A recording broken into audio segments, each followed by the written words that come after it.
introduce our maybe the youngest panelist here, Mohammed Ali, Mr. Mohammed Ali Ahmed, CEO EFU Life Insurance, Assurance, to come on stage. Mohammed Ali Ahmed brings 30 years of leadership experience in the life insurance industry, including 22 years with EFU Life and 8 years with State Life Insurance Corporation. An actuary by training and a certified director from the Institute of Chartered Accountants of Pakistan, he has combined technical expertise with strategic vision over his career. Ali has led critical functions including actuarial services, product innovation, investment fund management, marketing, and has also played a pivotal role in shaping enterprise-level strategy, collaborating closely with the board to define and implement initiatives that have strengthened the company's position in the market. I would now like to request our panelists and our moderator to please join us on stage.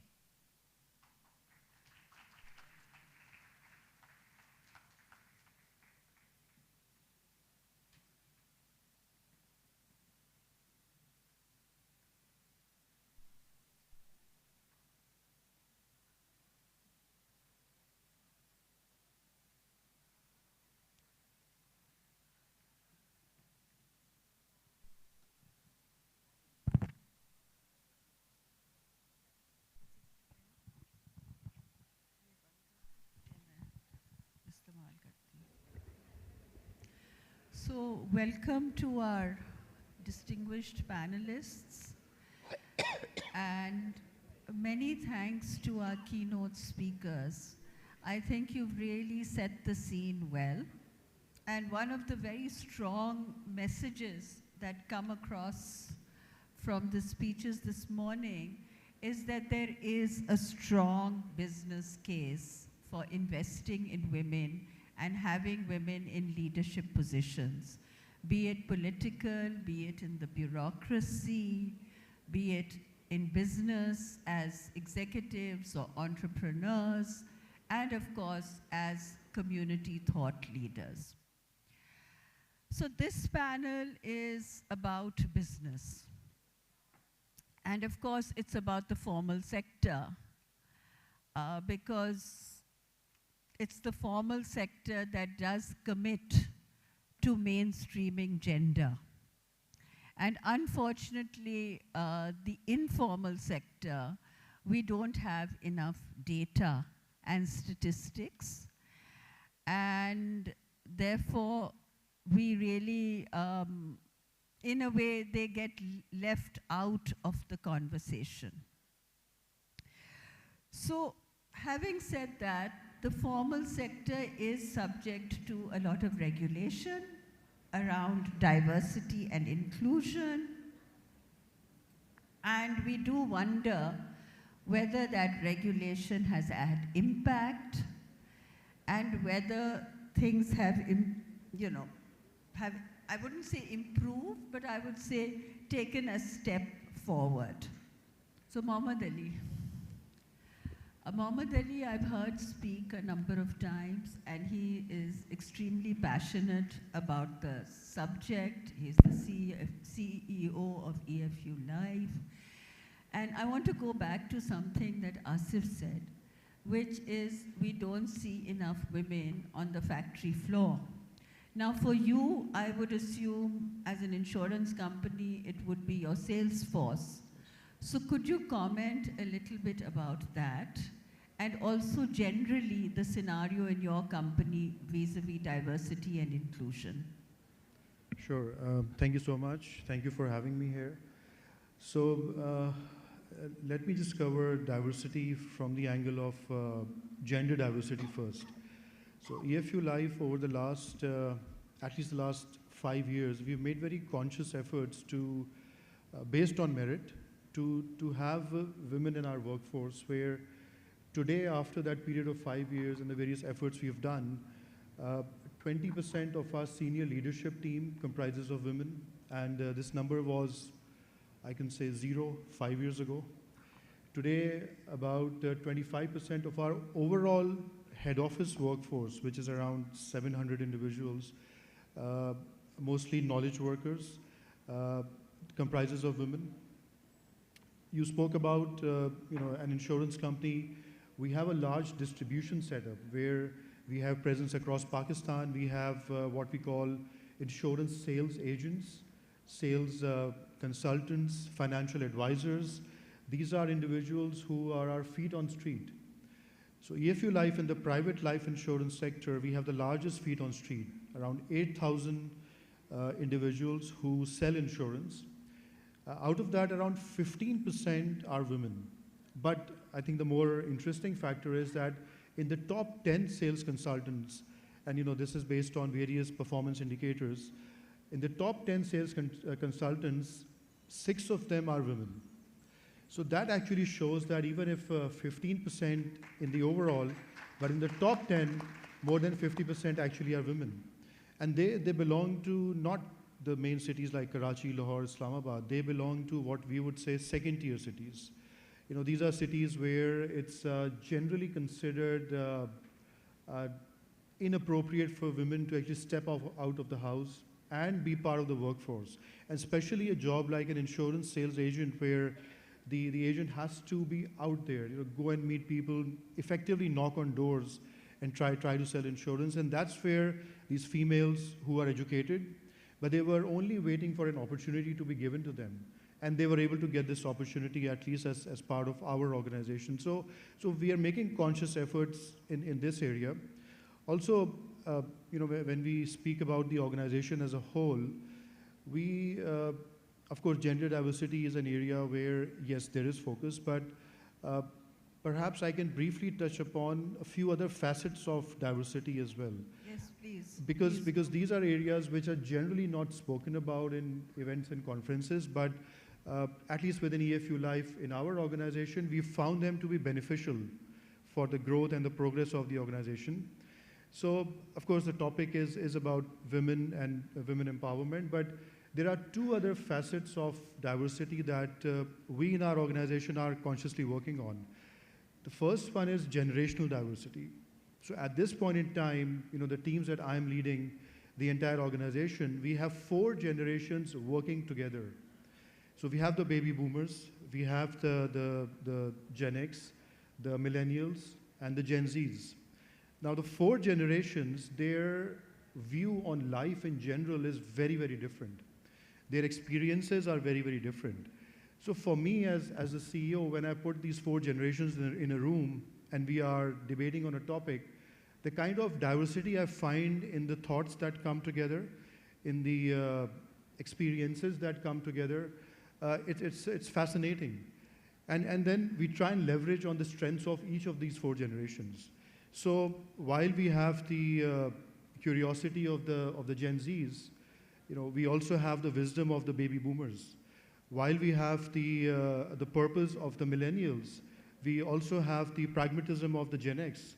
So when you bring all of that together, at least what I've found is that the diversity of ideas that come together really helps us move forward. Also, the customer base that we are catering to is multi-generational. As a financial services organization, the solutions that we offer, they range right from the solutions for Gen Zs, helping Gen Zs save and think about financial protection, all the way up to individuals who are maybe near their retirement ages, and we have solutions for them as well. So I think the benefit that we get is that when you have multi-generational conversations happening, even our product development, our solutions that we create, they become better because they become better suited for the customers that we are catering to. And the second very, very quickly, I'll just touch upon the second facet of diversity, which is cognitive diversity. So when we have our workforce, our people getting together, they come from different backgrounds. As I said, 8,000 feet on street. In total, the size of the organization is more than 10,000 individuals across Pakistan. So they come from different backgrounds, different cultural setups, different religions, different experiences. We have individuals who are coming back to Pakistan after having exposure and experience of overseas markets.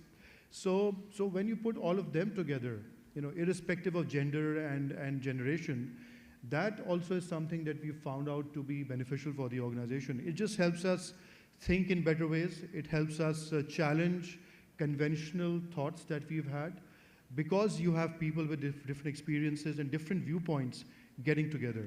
So this has really helped our organization, and I believe that apart from gender diversity, if organizations also consciously and intentionally try and focus on generational diversity, promoting that, cognitive diversity, I think we could get great benefits out of that. Thank you. Thank you so much. And I think all our panelists have touched upon the issue of diversity and promoting diversity within the organization. But there is the I also, the inclusivity part. And how do we create structures within, so I'll ask you two questions. The first is, how do we create structures within the organization to promote inclusivity?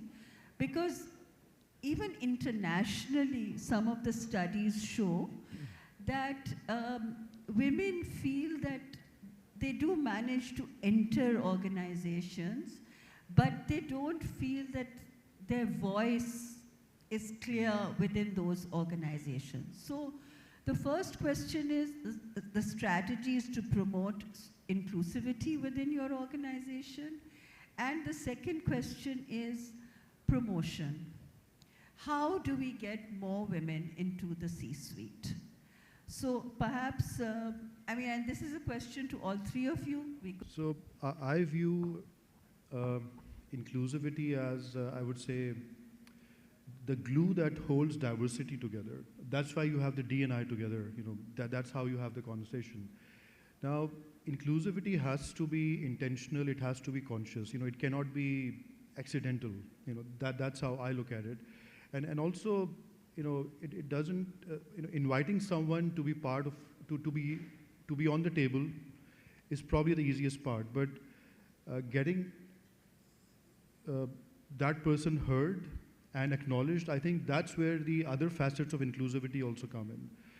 And we at EFU Life, we make conscious efforts to listen more. And I think that's how people feel that they are being included in the conversation, in idea sharing, in decision making. Because unless we do all of that consciously and intentionally, it will just be a sort of a checklist that you're sort of ticking, and you're saying, okay, we have included people on the table, but if they're not heard, if they're not given the opportunity, if they're not encouraged, then you're not completing the entire equation of inclusivity. So as I said, when you have multiple generations sitting together, inclusivity, getting them to participate in the conversation, actively encouraging them to share ideas which can benefit the organization, that is something that we are doing very, very consciously. And it has, again, helped us move forward. So for me, at least the way forward is that inclusivity has to be intentional. You have to think through it, and you have to make people feel part of the entire conversation. That's how I think it can work. Yeah. So last question to all of you.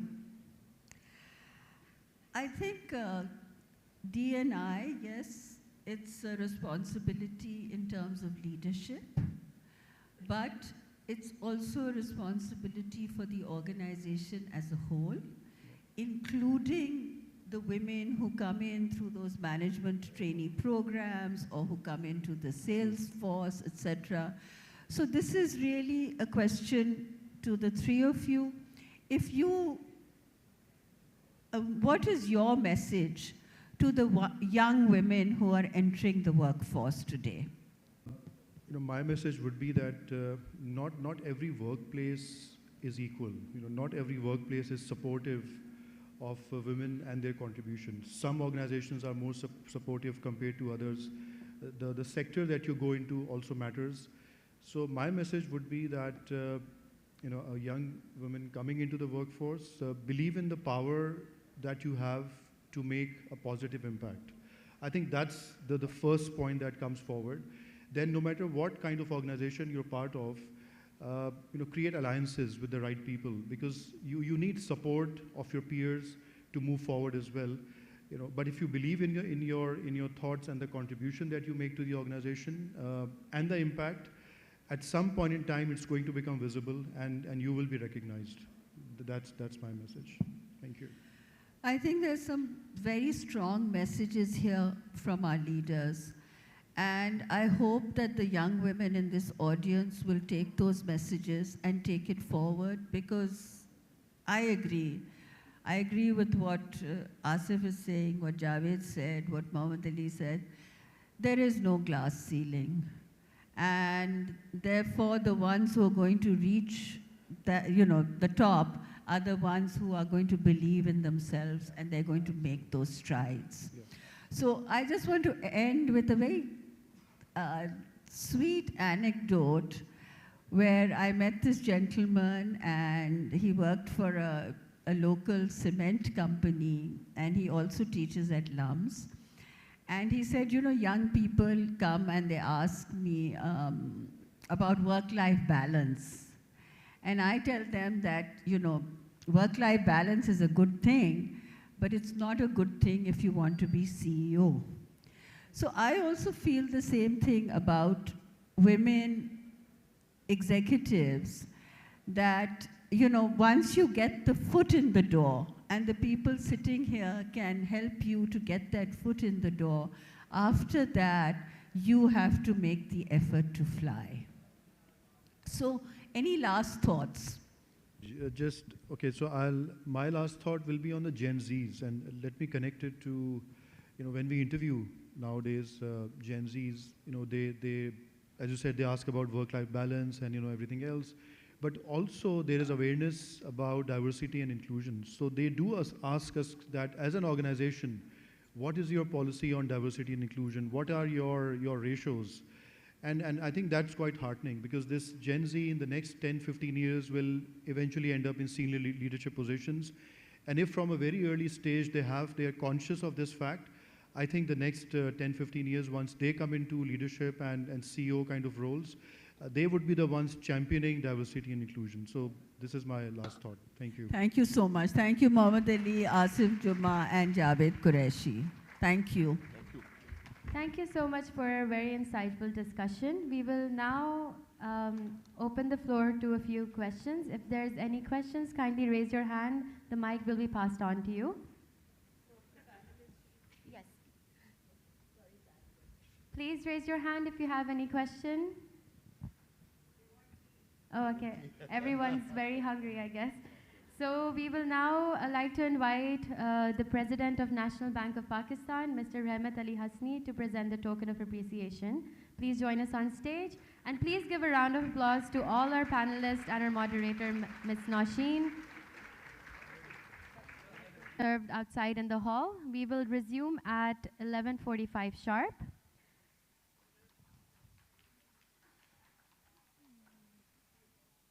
You may take your leave and have the tea.